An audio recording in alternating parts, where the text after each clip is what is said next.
the thing is with those kata, the Kihongata, people really don't understand those kata very well.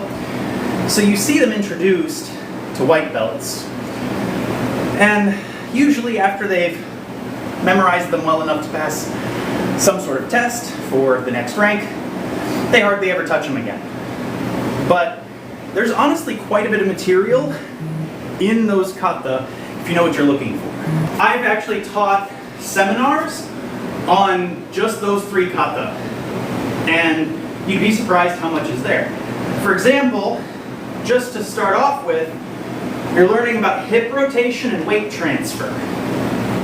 The very first step is this C step with a reach on the front hand and a punch with the rear hand, or a reverse punch, or yakuzuki. The very first step is teaching you how to rotate to generate power for that. So it's essentially telling you in this C-shaped step that you're going to pull your weight over to one side, to one leg, and you're going to drive off that leg, settle into this forward weighted stance, and drive with that back leg enough that your hip rotates. And of course, as the hip rotates, you get power transferred to the shoulder for that punch. But it's not just about the punch, right? It has the reach component. And the reason that it has the reach component is because Chibana wanted his students from the very beginning to know what we're pulling our hand back for. I see a lot of complaints about, oh, karate people do punches like this, and you'll get punched to the side of the head.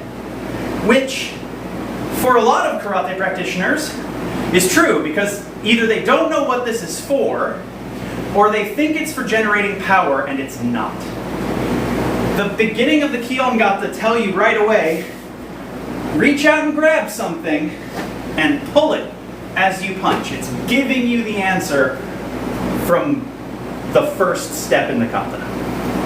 So you're learning this body shifting, which can be evasive in its own right, loading your body weight so that you can drive it forward and rotate so that you can generate a lot of power for the punch. And in that process of stepping, you're also getting a hold of something and pulling. So instead of just hitting a stationary target, you are moving the target as well. So instead of a car crashing into a wall, you've got a head-on collision of 2 cars. That's essentially how that concept works. One of the things you may have noticed with those Kihongata going forward, the technique keeps getting higher, right? So in Kyo Nippon, we've got a body level punch. Now in basics, we generally practice that off the shoulder because it's structurally very strong. In application, you're going to go more like this, to the solar plexus, to the liver, or to the spleen, right? Something down here.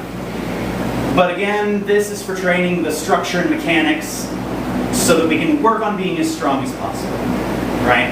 It's like doing push-ups. You don't do push-ups with your hands down here most of the time, right?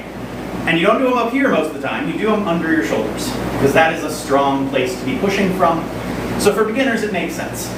It's also a safe place to start training with beginners for accidental contact, right? Because if they're throwing a punch off the shoulder and they accidentally hit their partner, they're just thumping them in the chest, right? They're not accidentally hitting them in the chin, and they're not accidentally drilling them in the solar plexus. So it's a little bit safer. But after that, the second kata tells you to punch high. You'll notice when I do this that I'm not aiming to end my punch at the chin or the nose like a lot of people do. I'm aiming higher than that. And that's not because I'm punching somebody in the forehead.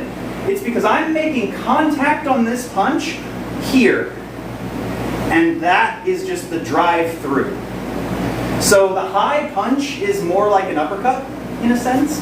A straight line uppercut, rather than something that swings, right?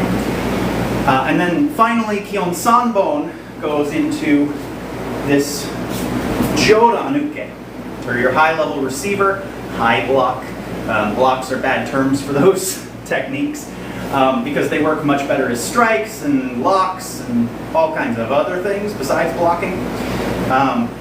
And so generally, if you're thinking of the forward motion components of these kata, this is going to be striking.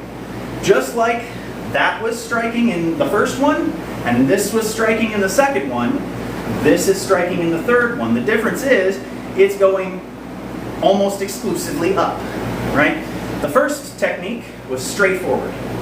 The second technique was forward and up. The third technique is almost exclusively up. You have to generate power for these things slightly differently. So, while the stepping remains the same, the way that you generate power is slightly different because you have to envision the transfer of power correctly in order to engage your muscles correctly. Right? So when you drive forward, all you've got to think about is we're loading and we're throwing it forward. When you want it to go forward and up, we don't get much upward power from the rotation, which means we need a little spring in our legs to get some upward power at the same time.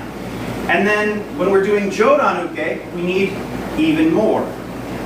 Obviously, I'm going to be exaggerating this for effect so that you can see it, but that's what you're trying to accomplish. So it's teaching you a lot about body mechanics, and it's working you through levels as far as height in your striking going forward.